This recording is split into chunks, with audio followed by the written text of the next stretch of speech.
अगर double bulldozer Bhajpa राज नहीं चाह रहे हैं तो सिमडेगा कोलेबिरा में भी लोगों को उस अनुसार एकजुट होकर निर्णय लेना है और सिर्फ स्थानीय प्रत्याशी या विधायक को न देखते हुए निर्णय लेना है। देखिए, इसका दो पहलू है। पहला तो ये समझना है कि ये जो विधानसभा चुनाव है ये कोई पुल पुलिया बनाने के लिए विधायक चुनने का चुनाव बिल्कुल नहीं है।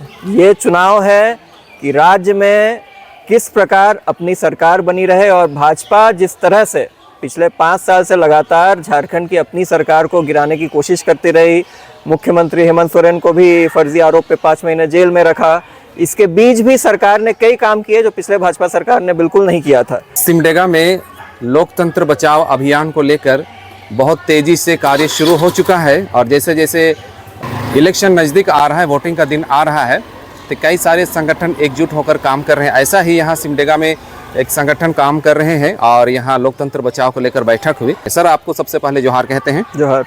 तो बताइए कि आज की बैठक में किन मुद्दों को लेकर के चर्चा हुई?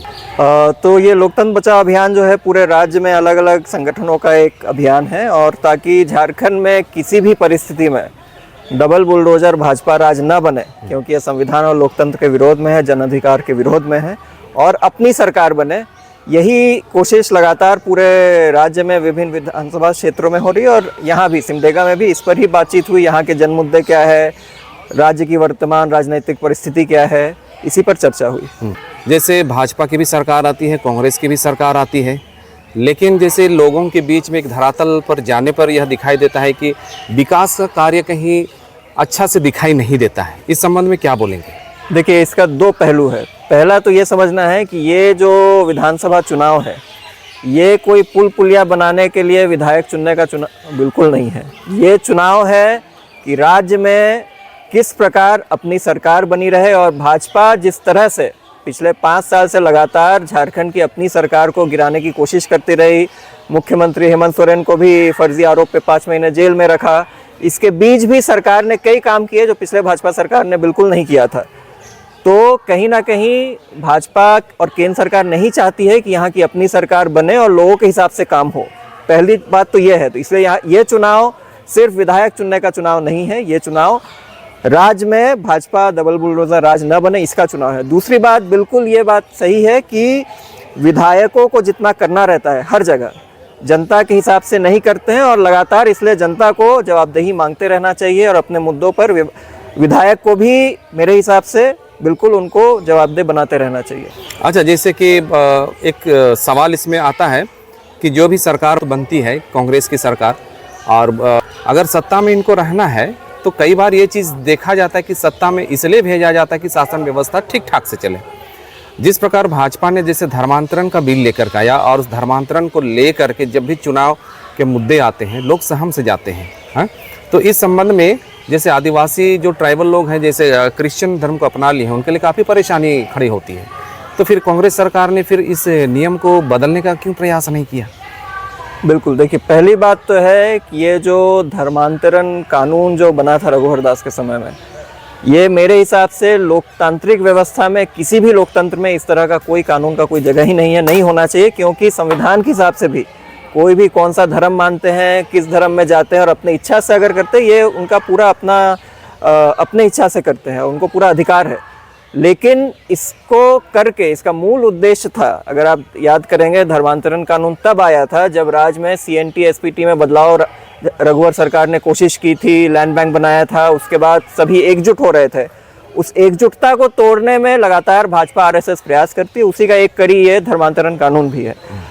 और ये दुख की बात है, आप सही कह रहे हैं कि इस 5 साल में भी इस कानून को, जो हम लोग की मांग हमेशा से रही है कि ये कानून निरस्त होना चाहिए, क्योंकि ये कानून लोकतंत्र के और संविधान के तहत तरीके में बना ही नहीं है। तो लेकिन ये दुख की बात है कि ये निरस्त नहीं हुआ, और हमारी मांग तो हम अब भी है कि इस तरह के कानून, ये कानून और ऐसी कोई भी कानून हो जो संवैधानिक अधिकारों का उल्लंघन करती है, बिल्कुल निरस्त होनी चाहिए, कोई भी पार्टी की सरकार हो। जैसे कि यहाँ इस बार कितने लंबे समय से यहाँ के जो झारखंड के वासी हैं उनको स्थानीयता का आज तक एक प्रमाण मिलना चाहिए था, वो संभव नहीं हो पाया। तो अब सरकार 5 साल के बावजूद ये नहीं बना पाई, तो अब आपको क्या लगता है कि नेक्स्ट आने वाले समय में क्या ये काम कर पाएगी? देखिए, इसमें तो बहुत स्पष्ट है कि हेमंत सोरेन सरकार ने 1932 खतियान आधारित और जो भूमिहीनों के लिए एक विशेष व्यवस्था के साथ विधानसभा से पारित किया और उन्होंने केंद्र में भेजा उसको संवैधानिक सूची में डालने के लिए। तो सवाल ये है कि भाजपा और केंद्र सरकार ने इसे क्यों नहीं सूची में डाला। और इस पर यह ऐसा सवाल है कि भाजपा इसमें हमेशा इस सवाल से पीछे भागती है। और आज जो भाजपा इस तरह की बातें करती है कि घुसपैठी और ये प्रकार की बातें करती है, झारखंड का सुरक्षा कवच तो 1932 खतियान है, CNT SPT है, लेकिन इस पर कभी भाजपा बात नहीं करती है। और ये सरकार ने उस और कोशिश तो की थोड़ी। झारखंड हाईकोर्ट ने इसी वर्ष 2024 में पेशा कानून को झारखंड गवर्नमेंट को आदेश दिया कि आप 2 महीने के अंदर में इसको लागू कीजिए, लेकिन अब तक इसको लागू नहीं किया। अगर इसको लागू करता तो बहुत सारे हक और पावर मतलब ग्राम सभा में आ जाते। इस संबंध में आप क्या बोलेंगे सर? जी देखिए, सिर्फ 2 महीना की बात नहीं है। पेशा कानून, ये दुख की बात है कि झारखंड बनने के बाद आज तक इसका नियमावली नहीं बना है। कानून तो लागू है, नियमावली नहीं बना है, और नियमावली बननी चाहिए, इसमें कोई दो मत नहीं है। और ये बिल्कुल ये सरकार को एक सवाल बनता है कि क्यों नहीं बनी। तो कहीं ना कहीं ये प्राथमिकता होनी चाहिए जो अगली सरकार आएगी। और हम लोग का स्पष्ट मानना है, जो हम लोग देखे भी है, कि भाजपा का जिसका स्पष्ट उद्देश्य है कि झारखंड में जो स्वशासन व्यवस्था है, जल जंगल ज़मीन को कॉरपोरेट के लिए लूटना है, तो वो तो कभी नहीं चाहेगी कि यहाँ मजबूत पेशा बने, तरीके से लागू हो। मजबूत पेशा अगर लागू हो तो कहीं ना कहीं गैर भाजपा सरकार में ही संभव है। और ऐसा भी नहीं कि कोई भी सरकार हो उससे जवाबदेही मांगते रहना होगा। तो उम्मीद है कि अगर अगला सरकार बने, लोग जन दबाव दे और गैर भाजपा सरकार बने, तो उसमें पेशा नियमावली बननी चाहिए और आदिवासी स्वशासन व्यवस्था के अनुरूप बननी चाहिए। हाँ, लेकिन अभी तो जैसे गठबंधन की सरकार है, तो इसमें क्या कमी आई होगी जो कि अभी तक इन्होंने लागू नहीं किया हो? देखिए, इस वक्त तरह तरह की तो बात आती है। अब जैसे अक्सर आता है कि जो नौकरशाही व्यवस्था है, क्योंकि पेशा ऐसा कानून है जो कि गाँव को गाँव का अधिकार देता है संसाधनों पे, अपने नियम पे, और कोई भी नौकरशाही व्यवस्था नहीं चाहता है कि उनके हाथ से निर्णय लेने का प्रक्रिया ख़त्म हो जाए। तो ये अक्सर बात आती है तो कि कहीं ना कहीं नौकरशाही व्यवस्था भी नहीं चाहती है कि पेशा अच्छे से लागू हो। इस परिस्थिति में एक स्पष्ट राजनीतिक निर्णय और प्रतिबद्धता की ज़रूरत है, जो पिछले 5 साल में उस तरीके से इस विषय पे तो नहीं दिखी। ये बिल्कुल मुद्दा है। और कहीं ना कहीं ये इस चुनाव का एक अहम मुद्दा है कि अगली जो सरकार आएगी वो गांव स्वशासन व्यवस्था के हिसाब से पेशा को लागू करे। आज आपने देखा होगा भाजपा का संकल्प पत्र आया है।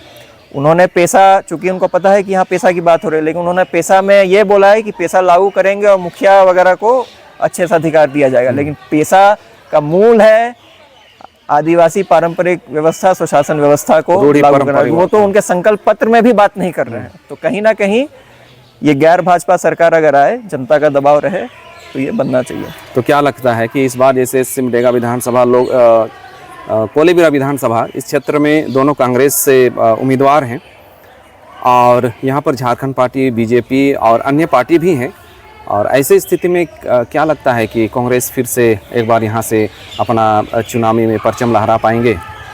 देखिए, अब यहाँ की ज़मीनी परिस्थिति क्या है ये तो आप और अच्छे से बता पाएंगे, लेकिन इतना तो ज़रूर कहेंगे कि ये चुनाव सिर्फ सिमडेगा या कोलेबिरा विधायक का चुनाव नहीं है। ये चुनाव है कि हम लोग झारखंड में किस तरह का राज चाह रहे हैं।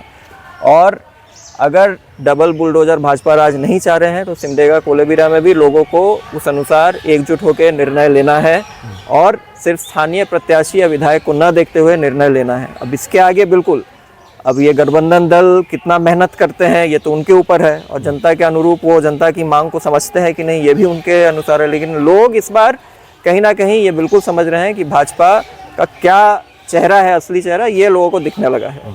ओके सर, हमारे साथ में जुड़ने के लिए आपको बहुत बहुत धन्यवाद। शुक्रिया।